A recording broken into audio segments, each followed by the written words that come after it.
Buenos días, queridos hermanos y amigos, en esta oportunidad para tener una meditación acerca de un tema muy importante. Les voy a leer el Salmo, dentro del Salmo 51, los dos versículos, el 9 y el 10. Dice así la palabra del Señor, Salmo 51, que tiene un encabezado y dice: al músico principal, el Salmo de David, cuando después que entró a Batseba, vino a él Natán el profeta. Dice: esconde tu rostro de mis pecados y borra todas mis maldades. Crea en mí, oh Dios, un corazón limpio y renueva un espíritu recto dentro de mí. Todos sabemos lo que significa David para nosotros, los hijos de Dios, aquellos que somos renacidos, aquellos que le hemos entregado nuestra vida al Señor Jesús, ¿no? Por fe, por gracia, y nos hemos arrepentido. Sabemos lo que significa David, ese hombre que tantos ejemplos tomamos nosotros para poder aplicarlos en nuestra vida. Ese hombre con un corazón a la medida del Señor, ¿no? En la semejanza del Señor, él íntegro, una persona, un siervo del Señor precioso, ¿no? En todo.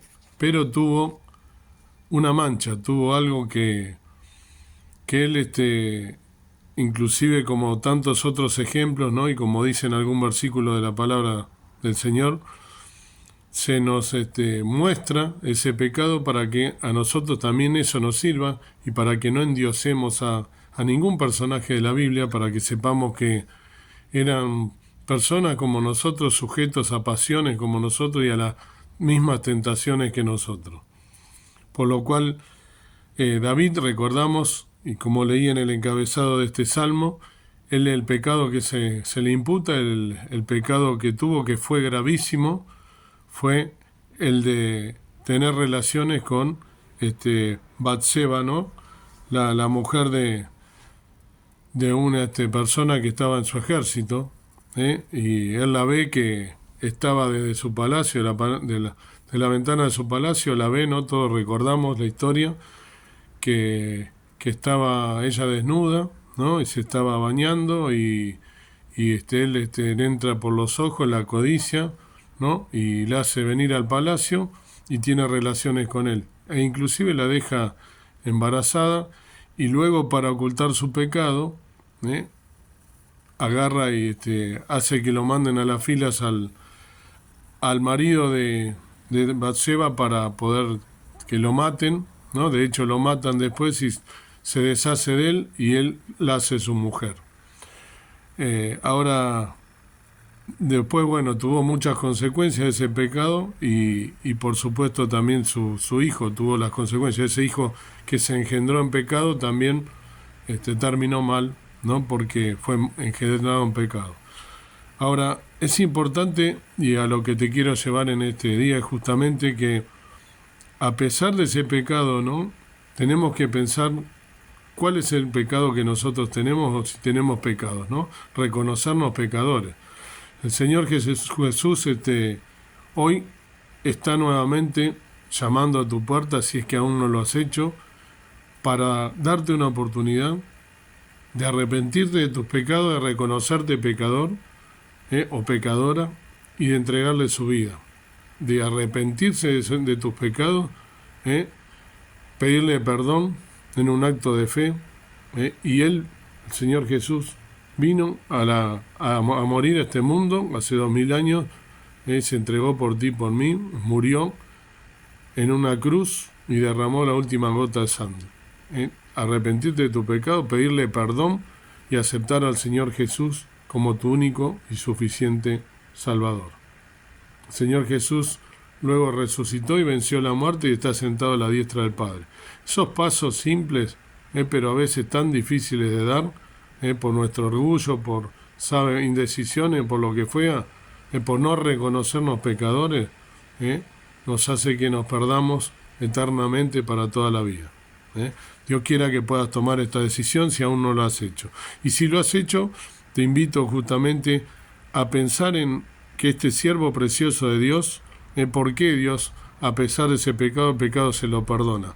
porque él se arrepiente de ese pecado, y por eso escribe este salmo precioso, cual te invito a que lo leas detenidamente, porque él en ese arrepentimiento siente justamente la carga de ese pecado, de haber hecho lo malo delante de Dios, y le pide, ¿no?, que esconda su rostro esconda el rostro de Dios, le pide a Dios que no vea su pecado, que no lo mire a través de su pecado, que se lo perdone y que borre todas sus maldades, y que crean en él, que crea en David, que cree Dios, un corazón limpio, y que renueve un espíritu recto dentro de él, porque él sabía que él venía haciendo lo recto, y a través de el pecado que produce separación, el pecado es la muerte, ¿no?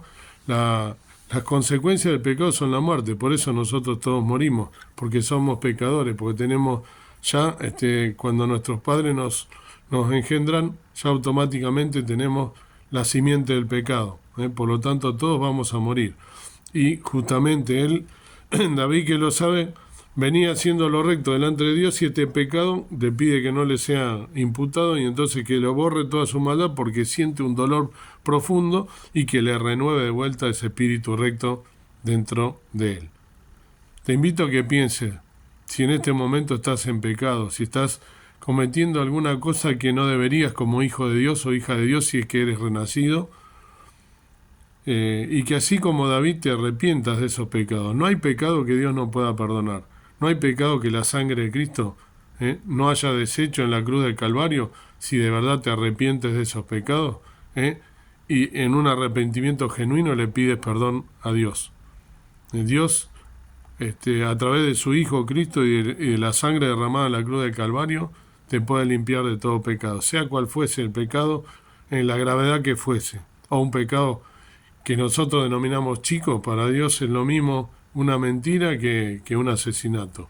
No hay, como dije ya también en este canal, más de una vez, no hay categorías de pecado. El pecado es pecado, ¿sí?, sea cual fuere. Pero Él murió en la cruz por todos los pecados, por el pecado más grave, o el que tiene consecuencias más graves, como el pecado que aparentemente no tiene tantas consecuencias. Dios quiera que puedas pensar en algún pecado, en alguna desobediencia, en algún mal pensamiento, en alguna omisión, en algo que podías haber hecho para servir a Dios y no lo hiciste, en alguna ayuda a tu hermano que se te pasó por al lado, lo viste y dijiste, bueno, después lo ayudo. Todas esas cosas son pecados. ¿Por qué? Porque cuanto más nosotros conocemos, más nos va a ser a nosotros también exigido, más Dios nos va a exigir, y por eso más nos va a juzgar. Cuanto más nosotros conocemos la palabra de Dios, más tenemos que ponerla en práctica. Fíjense, ahora te quiero llevar a la epístola del apóstol Juan, el apóstol o el discípulo amado, en su primera carta, en el versículo, primera carta, o sea, primera Juan, capítulo 1, el versículo 9 dice: si confesamos nuestros pecados, Él es fiel y justo para que nos perdone nuestros pecados y nos limpie de toda maldad. Si dijéremos que no hemos pecado, lo hacemos a Él mentiroso, y su palabra no está en nosotros. Nosotros por naturaleza somos inclinados al mal. Nosotros tenemos nuestra naturaleza pecaminosa, por lo tanto no puede decir que no es pecado. Todos los días pecamos, ¿sí?